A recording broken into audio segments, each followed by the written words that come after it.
Hello everyone, welcome back to the channel. In this video, we're going to be talking about this post by Sawyer and a little bit about the Cybertruck and the email that I received from Tesla. So in my previous video, I talked about how I received the email that my Cybertruck is ready to order, right? So not only that, but my brother-in-law and also my brother, who also made these reservations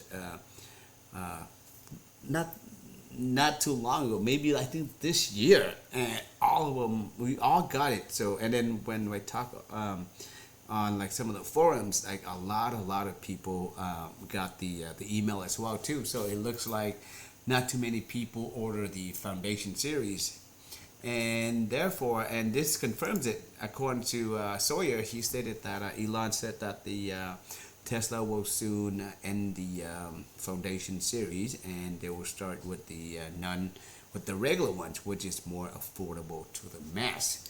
And as it says right here, so this would mean that the starting next quarter, Cybertruck will start at $72,500, including the federal EV credit of $7,500. So that was under the $80,000 limit, because right now currently it's about $100,000, right?